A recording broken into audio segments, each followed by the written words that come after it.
모든 종교는 내세관이 있습니다. 유교의 경우에는 내세관이 없기 때문에 종교라기보다는 철학에 더 가깝습니다. 이슬람은 그들의 경전인 꾸란에서 천국을 이렇게 묘사하고 있습니다. 포도주와 꿀의 강이 흐르고 천국의 술은 아무리 마셔도 취하지 않고 아무런 해도 없고 즐거움만 주고 여러 종류의 과일이 풍성하고 꽃이 만발합니다. 이런 내세관 때문에 이슬람의 건축이나 도자기나 카펫을 보면 전부 다 꽃그림으로 치장이 되어 있는 것을 볼 수가 있습니다. 특별히 천국에 들어온 남자들에게는 크고 아름다운 눈을 가진 처녀들을 주는데, 처녀들은 흰색 루비와 산호처럼 빛이 나고 사람들은 전부 다 푹신한 소파에 기대어서 음식을 먹고 즐거운 대화를 나누며 순결한 포도주를 마시며 육체적인 즐거움과 행복을 누리면서 산다, 이렇게 묘사를 하고 있습니다. 자, 이슬람은 이런 천국에 들어가기 위해서 5가지를 행해야 되는데, 첫 번째 알라 신만 믿어야 되고, 두 번째로는 하루에 5번 사우디아라비아에 있는 메카를 신전을 향하여서 5번 기도를 해야 되고, 수입의 2.5%를 구제금으로 사용을 해야 되고, 이슬람력으로 9월 라마단 기간에 금식을 해야 되고, 이제 5번째로 평생에 한 번은 메카로 성지순례를 다녀와야 한다 하는 것입니다. 자, 이렇게 하고 나서도 갈지 안 갈지 애매모호한 거예요. 제일 확실하게 바로 죽으면 천국으로 직행하는 길은 지하드, 성전, 전쟁에 참여하여서 순교를 하면 바로 천국으로 들어간다고 합니다. 그래서 자살, 폭탄, 테러를 가감하게 하는 이유 중에 하나가 여기에 있습니다. 기독교와 같은 뿌리에서 나왔다고 주장하는 이슬람의 유일신인 알라는 성경의 하나님과 완전 다른 신입니다. 성경의 천국과 이슬람의 천국은 본질적으로 다릅니다. 이슬람의 천국의 특징은 어떤 행위에 대한 보상으로 주어집니다. 또 맛있는 술, 예쁜 처녀들, 푹신한 소파, 아름다운 카페, 풍성한 과일과 만발한 꽃들이 가득 찬다. 이런 것은 전부 다 물질적이고 현세적인 세계로만 묘사를 하고 있습니다. 또 하나는 평화와 안정을 묘사하는 것 같지만 들어가는 방식은 테러 같은 순교를 조장하여서 폭력을 정당화하고 있다 하는 사실입니다. 지난번에 한번 말씀드린 나는 천국을 보았다의 저자인 미국의 유명한 신경과 의사 이븐 알렉산더가 일주일간 내사 상태에서 보았다는 천국, 저 책 표지이죠. 이 책에 나오는 내용은 성경과 관련 없는 천국을 묘사를 하고 있습니다. 잘못된 천국과는, 잘못된 내세관은 현재의 신앙생활을 엉뚱한 방향으로 이끌어 갑니다. 우리는 성경의 천국이 아니라 세상과 타 종교에서 말하는 이상향에 더 큰 영향을 받고 있는 것 같습니다. 제자들도 천국을 세상적으로 이해한 모습을 보고 있습니다. 자, 오늘 말씀은 재물이 많은 청년의 영생에 대한 질문과 베드로의 반응과 질문에 대한 예수님의 답변입니다. 당시 유대인들은, 부자들은 하나님의 축복을 받았다 생각을 했습니다. 우리도 예수 믿으면서 돈을 많이 벌면 하나님의 축복을 받았다 이렇게 생각을 하지 않습니까? 틀리지는 않았지만 그건 반만 맞다 이렇게 볼 수가 있겠습니다. 자, 그런데 부자는 낙타가 바늘기로 들어가는 것보다 더 어렵다고 하니까 제자들은 그러면 누가 구원을 얻을 수 있습니까? 그러면 우리는 주님을 따랐는데 어떤 보상을 얻을 수 있습니까? 라고 제자들은 질문을 합니다. 이에 대한 주님의 답변은 28절에 보면 주님을 따른 자들은 12보좌에 앉아 이스라엘 12지파를 심판하리라 했는데 이 심판은 다스린다 하는 의미로 생각을 하면 더 좋겠습니다. 그리고 29절에서는 영생을 상속하리라 하는 것이 제자들의 질문에 대한 예수님의 핵심 답변입니다. 자, 영생은 23절에 보면은 어떤 것으로 표현을 하고 있습니까? 19장 23절에 보면은 영생을 천국에 들어가는 것하고 동일시하고 또 25절에는 영생을 무엇을 얻는 것으로 말씀을 하죠? 구원을 얻는 것과 동일시합니다. 여러분, 구원이 무엇입니까? 보통 구원하면 저 사진에서 보는 것처럼 이렇게 생각을 합니다. 유튜브에서 보니까 아주 재미있게 그림을 그려놔서 한번 가져왔습니다. 구원이 뭡니까? 뭡니까 구원? 죄에서 벗어나는 것, 고통에서 사라지는 것, 벗어나는 것, 죽지 않는 것, 죄에서 벌받지 않는 것, 지옥 가지 않는 것. 이것이 구원 맞습니까? 구원 맞습니까? 틀립니까? 교회를 이렇게 오랫동안 다녔는데도 아직 이게 구원인지 아닌지 모르겠습니까?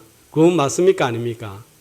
구원 맞죠? 네, 구원 맞습니다. 그런데 이 구원은 이렇게만 말하면 이것은 50전짜리예요. 주로 미래와 관련 지어서 죽어서 어떻게 가는 나라로 생각을 합니다. 그런데 9장 29절 말씀해 보면 이 구원을 무엇이라고 표현을 하고 있는가 하면 영생을 상속하는 것이 구원이다 하는 거예요. 그러면 영생이 무엇입니까? 말 그대로 영원히 사는 거지 않습니까? 그런데 사람은 영원히 살 수 없습니다. 그런데 우리는 믿으면 영원히 삽니다. 누구 때문에요? 예수 그리스도 때문입니다. 우리가 태어나시기 전에 이미 예수님이 태어나시기 전에 이미 그 이름을 예수라 하라 이름을 주셨습니다. 그 이름의 뜻은 죄에서 구원할 자임이니라 했습니다. 그런데 어떻게 구원하시죠? 죄에서 우리를 예수님이 구원하시는데 어떻게 구원하시는가 하면 마태복음 1장 23절에 또 다른 이름을 주시는데 그 이름을 뭐라? 임마누엘이라 하라. 그 이름의 뜻은 하나님이 함께 하심이라 했습니다. 그러므로 구원이란 하나님과 함께 사는 삶을 의미하는 거예요. 영원하신 분과 함께 사니까 우리가 영원히 살 수 있는 것입니다. 그런데 예수라 하지 않고 예수 그리스도라고 합니다. 왜 그렇다고 했죠? 지난번에 사도신경 오후 예배 때 우리가 함께 배웠는데 예수 하면은 뭐예요? 이름이죠. 그리스도는요? 직분이라고 했습니다. 이순신 장군 하면은 이순신은 이름이고 장군은 직분 하는 일을 가리킵니다. 김덕현 목사 하면은 이름이고 목사는 무슨 일을 하는지 붙는 호칭입니다. 그리스도 하면 뜻이 기름을 받은 자. 구약에서는 그림과 같이 모세와 같은 선지자에게 그 다음에 아론과 같은 제사장에게 또 다윗 같은 왕이 임직할 때 저렇게 기름을 붓는 거예요. 예수가 그리스도라고 하는 것은 선지자와 같이 말씀을 전하고 아론과 같이 제사를 드리고 다윗과 같이 왕권을 가지고 교회와 세상을 다스린다 하는 의미입니다. 그 사역으로 구원하신다 하는 그런 의미가 되겠습니다. 우리를 가리켜서 어떤 호칭을 붙이죠? 또 그리스도인, 성도라고도 하고 그리스도인이라고 하는 이유는 어떤 의미가 있는가 하면 똑같습니다. 예수님이 행하신 일을 그대로 우리가 이어받는 거예요. 예수 그리스도로 말미암아 구원을 받아 예수님이 행하신 말씀을 전파하는 선지자의 일, 그 다음에 제사장과 같이 기도와 예배를 드리며 왕과 같은 지위를 누리고 가정과 교회를 다스리는 일에 참여하는 자들이 누구란 말입니까? 그리스도인이다 하는 거예요. 자, 이것이 9장 28절에 12지파를 심판하리라. 그 다음에 29절에 영생을 상속한다는 의미가 되겠습니다. 예수님은 마태복음에서 거듭해서 기적과 기사를 통하여서 천국을 눈으로 보여주고 말씀을 통하여서 천국이 어떤 곳인지를 제자들에게 가르치고 있습니다. 그래서 이 마태복음을 가만 보면 천국에 관한 이야기가 가득 차 있는 책이에요. 세례요한과 예수님이 제일 먼저 설교를 했는데 첫 번째 설교 내용이 무엇입니까? 회개하라, 천국이 가까워왔느니라. 그 다음에 마태복음 5장, 6장, 7장 긴 장의 내용이 뭐죠? 산상보훈인데 이것은 천국 시민이 지켜야 할 법에 관한 내용입니다. 그리고 유명한 비유장이 나옵니다. 13장. 무슨 비유입니까? 천국 비유입니다. 그리고 18장도 시작이 천국에서는 누가 크느냐 그러고 또 지금 19장도 보면 천국에 관하여서 계속 말씀을 하고 있고 또 20장 1절에 또 시작이 뭡니까? 천국은 이렇게 시작을 하고 있습니다. 또 22장 1절도 보세요. 자, 무슨 내용입니까? 천국은 하는데 또 말씀을 이 천국 잔치 비유를 통해서 말씀하고 있습니다. 자, 그리고 25장에 또 가면 또 1절 시작이 뭐냐 하면 천국은 열처녀 비유를 들고 있습니다. 그러니까 이 마태복음이 천국에 관하여서 얼마나 많은 말씀을 하고 있는지 아시겠죠? 그런데 주님은 이 천국에 대해서 가르칠 때 우리하고 좀 다르게 가르쳐요. 다르게 말씀을 하는데 우리는 천국 하면 어떤 걸 생각합니까?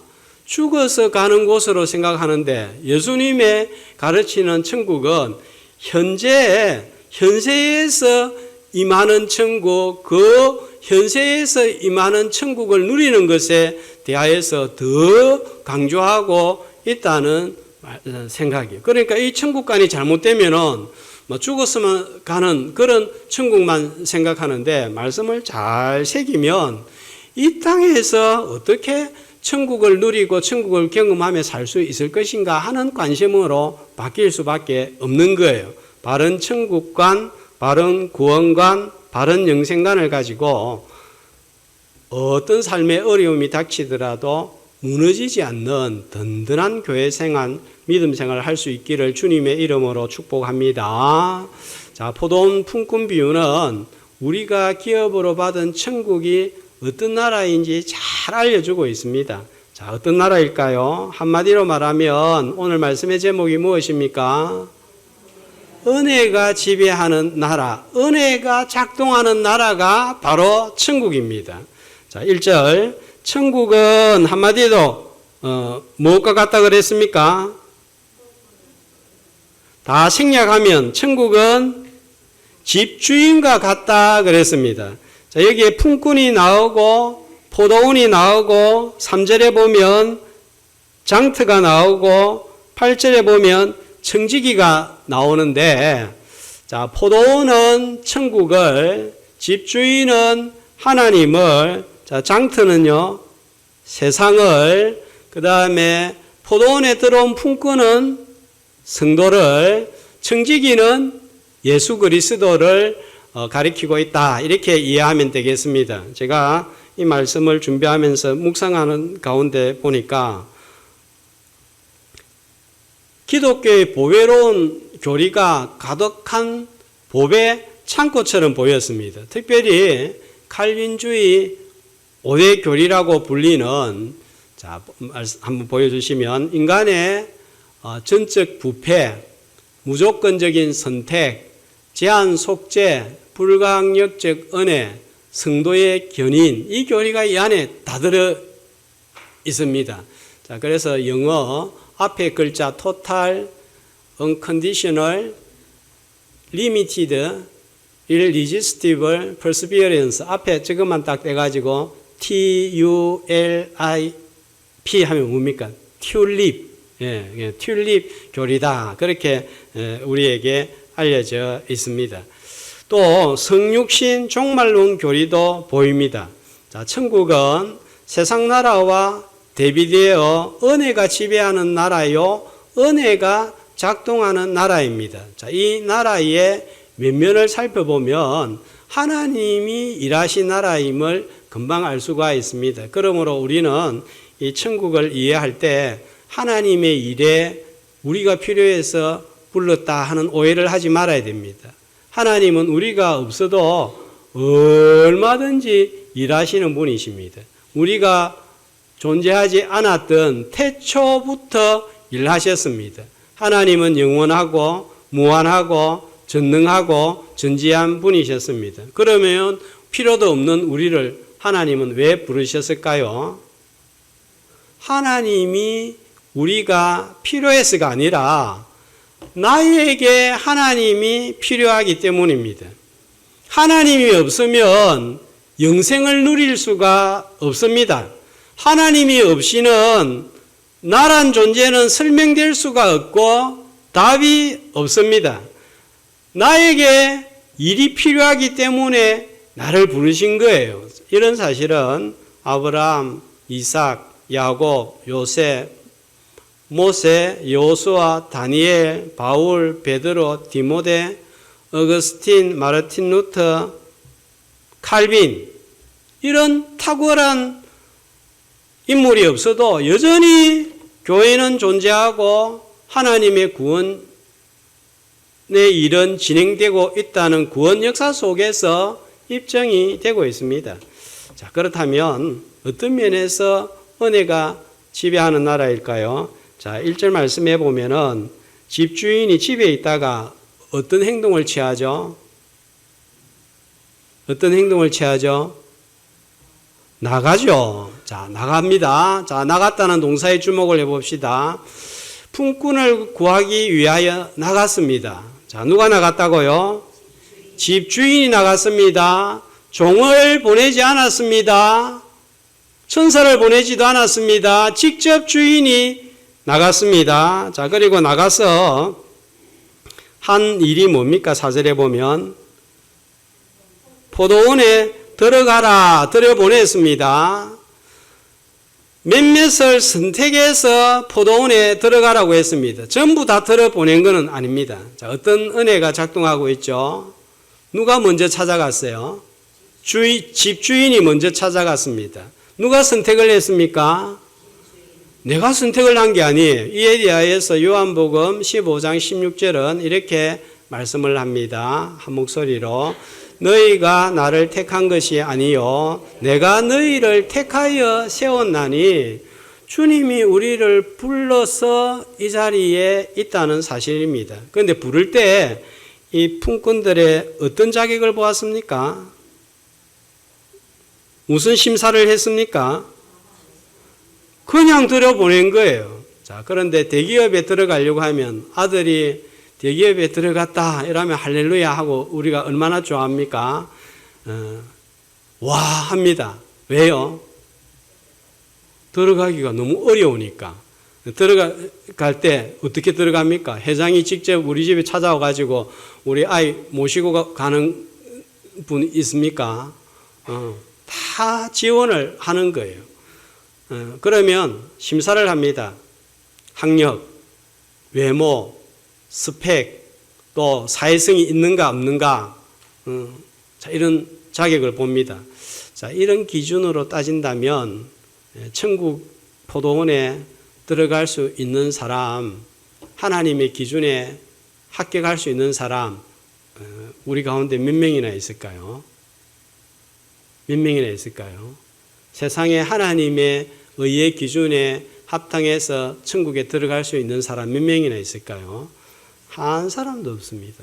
들어가지 못하면 일을 하는 것은 꿈도 꾸지 못합니다. 하늘의 포도원을 교회에 맡겨 지상의 포도원 역할을 하도록 목사로, 장로로, 집사로, 권사로, 성도로 불렀습니다. 뭘 보고 부르시고 뭘 보고 우리에게 일을 맡기셨습니까? 그냥 어느 날 부르시고 일을 맡겨주신 거예요. 자격으로 따지면 포도원의 입구에도 근처에도 갈 수 없습니다. 그런데 일까지 하게 되었습니다. 이것이 은혜인 거예요. 우리를 포도원으로 들여보내기 위해서 죄 없으신 하나님이 사람의 몸을 입고 세상으로 오셔서 우리를 부르신 거예요. 이 진리를 듣고 믿음으로 일꾼이 되었습니다. 믿음이 무엇입니까? 너희가 그 은혜에 의하여 믿음으로 말미암아 구원을 얻었으니 이것이 너희에게서 난 것이 아니요 하나님의 선물이라. 믿음이 은혜고 구원이 선물이라는 것입니다. 이 포도원은 하나님의 소유입니다. 내 것이 있을 수가 없습니다.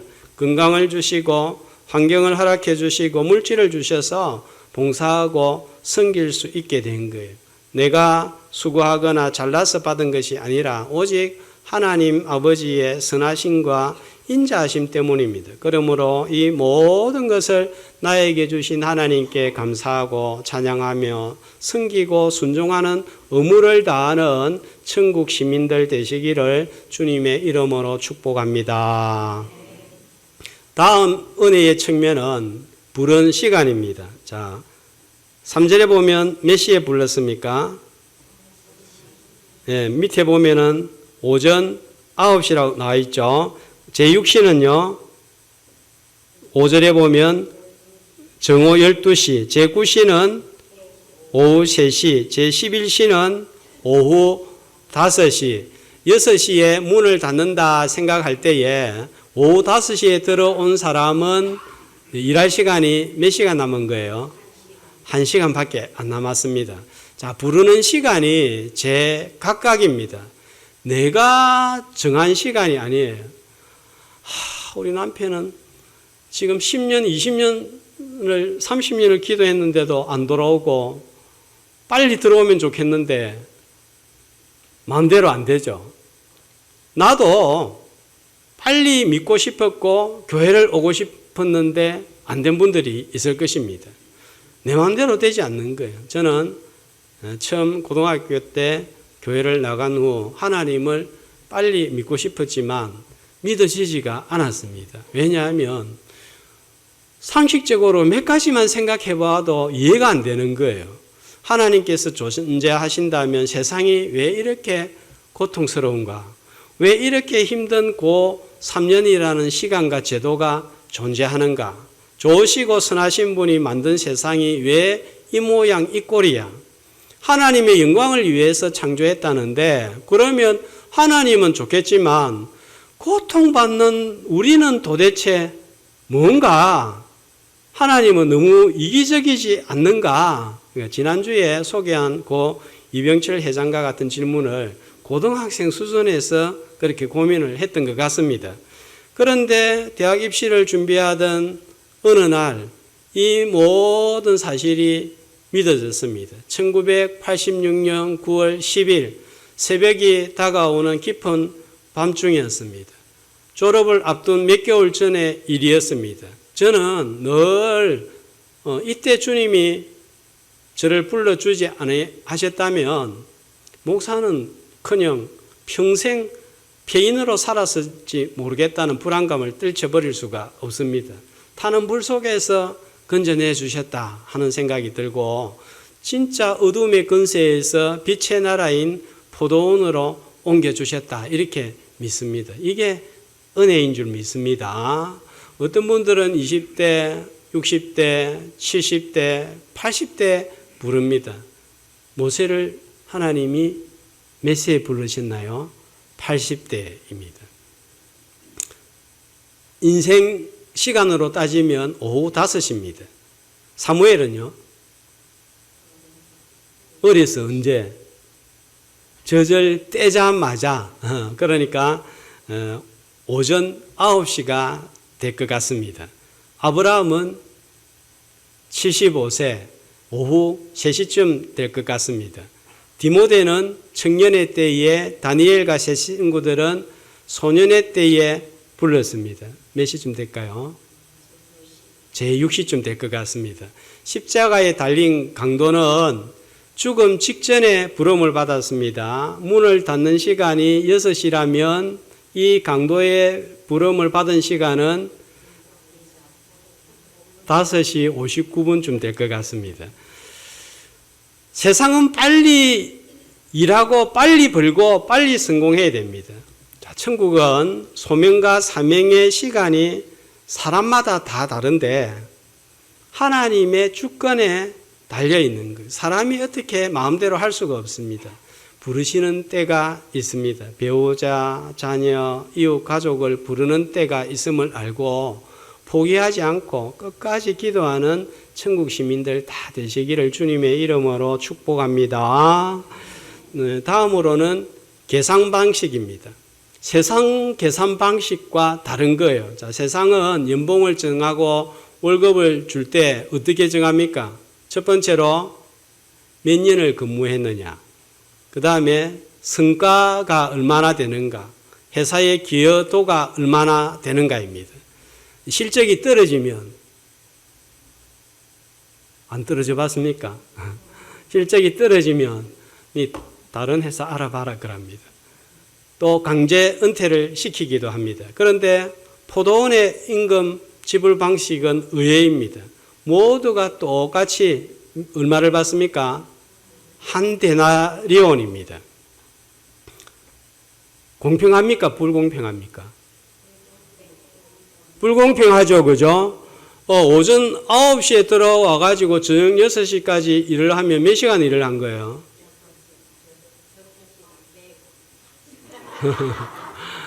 그럼 8시간입니다. 그죠? 자, 그러면 오후 5시에 들어온 사람은 1시간 일을 했습니다. 그런데 똑같이 15만 원을 주었어요.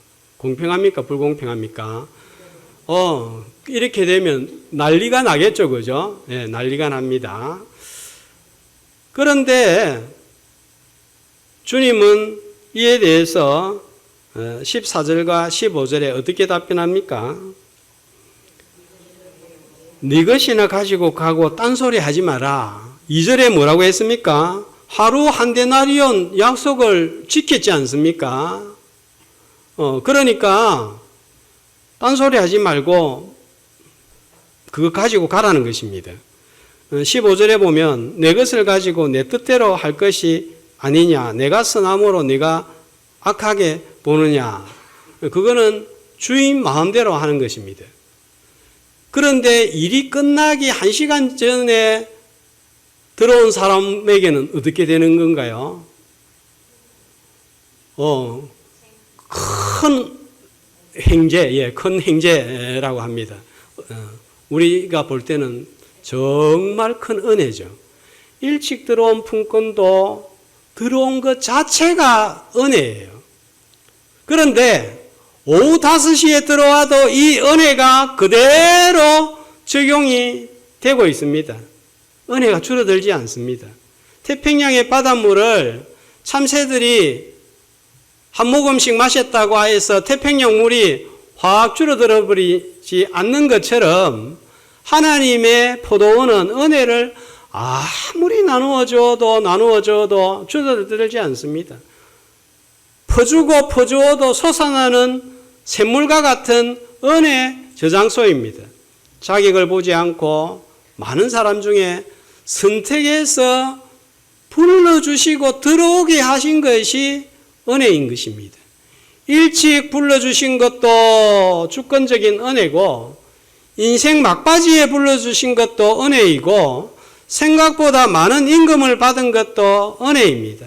은혜가 지배하는 포도원에 들어온 것을 감사하고 찬양하는 천국 시민 되시기를 주님의 이름으로 축복합니다. 그러므로 이 나라는 어떤 나라인가 하면요, 누구에게나 소망이 있는 나라입니다. 그걸 가리켜서 나중된 자가 먼저 될 수 있다, 그렇게 말씀하고 있습니다. 그러니까 나중된 자도 얼마든지 먼저 되고 얼마든지 주님께 더 인정받을 수 있는 그런 나라가 이 나라다는 것입니다. 9장 30절에 이 말씀이 나와 있죠. 그 다음에 또 같은 말씀이 어디에 나와 있죠? 20장 16절에 나와 있죠. 그러니까 이 두 같은 말씀 사이에 포도원 품꾼 비유가 들어 있습니다. 자, 그러니까 이걸 중간의 내용을 강조하기 위해서 앞과 끝에 같은 말씀을 반복하고 있죠. 자, 이런 구조를 가리켜서 영어로는 inclusio, 또 우린 말로는 수미 상관 구조라고 했습니다. 이 은혜를 강조하기 위해서 이런 문학 기법을 마태가 의도적으로 사용하고 있는 것입니다.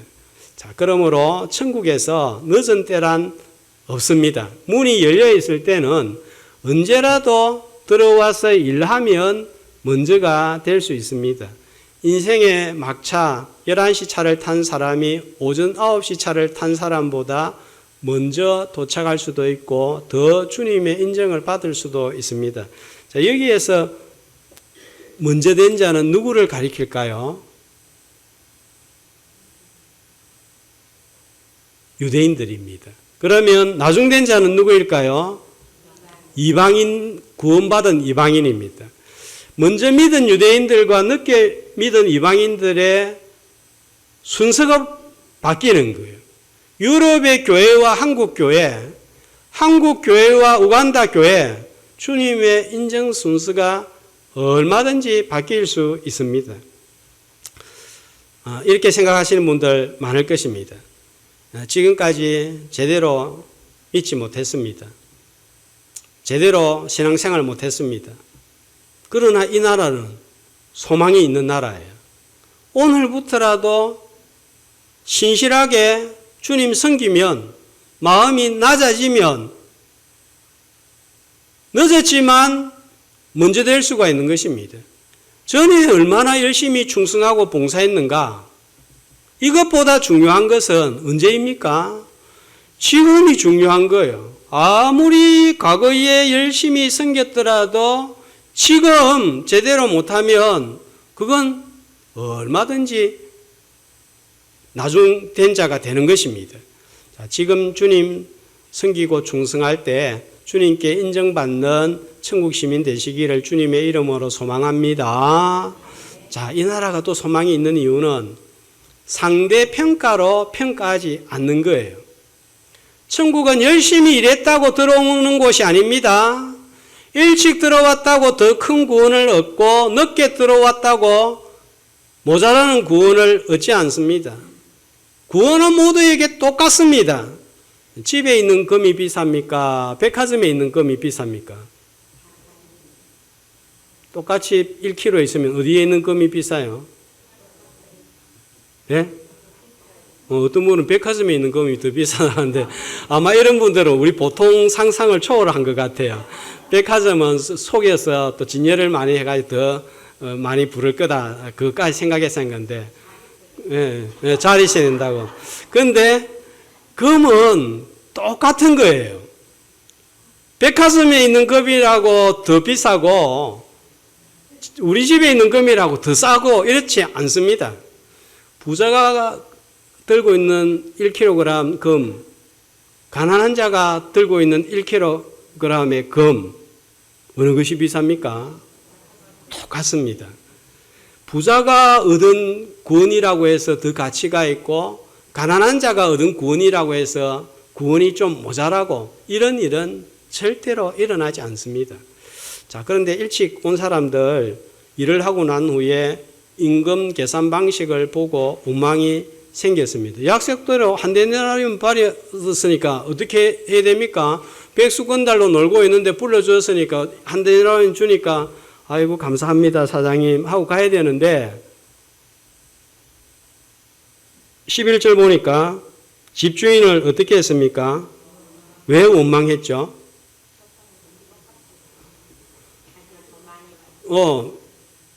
내가 받아야 할 것을 받지 못했어가 아니라 옆에 사람이 받는 것을 보고 배가 아픈 거예요. 자, 이걸 아주 유명한 신학적인 용어로 어떻게 표현하죠? 사촌이 땅을 사면 배가 아프다. 지금 이격이 된 것입니다. 비교를 한 거예요. 정당하게 주님은 약속을 했습니다. 그런데 옆에 있는 사람이 잘 되는 걸 보니까 감사가 사라졌고 백수건달 시절 은혜를 잊어버린 거예요. 자, 주어진 것에 감사하다가도 더 잘난 사람, 더 잘하는 사람, 더 형편 좋은 사람 보면 마음이 흔들리고 감사가 떠나갑니다. 비교의식은 우리의 판단력을 흐리게 만듭니다. 내가 포도원에 들어온 은혜, 일하게 된 은혜는 보이지 않고 감사가 차단이 됩니다. 비교하는 마음을 은혜의 능력으로 꽁꽁 묶어서 쓰레기통에 던져버리고 평안과 감사와 찬송 가운데서 은혜의 포도원에서 일하는 저와 여러분 되시기를 주님의 이름으로 축복합니다. 자, 그러나 한 가지 주의해야 될 일이 있습니다. 자, 8절 말씀에 보면 때가 나옵니다. 언제입니까? 저물매 언제일까요? 결산할 때가 오는 거예요. 주님 다시 오시는 때입니다. 어떤 결산을 할 것인지 우리는 두려움을 가지고 일을 해야 됩니다. 그때 얼마나 큰 일을 했느냐, 많은 일을 했느냐, 대단한 일을 했느냐, 유명한 일을 했느냐, 이것이 주님의 평가 기준은 절대 아닐 것입니다. 하나님이 베푸신 은혜에 어떻게 반응하여 섬겼느냐를 보실 것입니다. 자, 그러므로 우리는 어떤 마음으로 일을 하면 좋겠습니까? 자, 10절에 보면 일찍 들어온 자처럼 더 수고하였으니까 더 받을 줄 알고 일하는 것은 은혜의 나라에서 역행하는 자세입니다. 자, 이런 자세는 공로의식입니다. 세상 방식입니다. 내가 이만큼 일했으니까 주님 이것만큼 주세요. 흥정하는 방식입니다. 포도원에 들어온 것 자체가 자격이 있어서 들어온 게 아니에요. 은혜로 들어왔기 때문에 빚진 자의 심정으로 일하는 것입니다.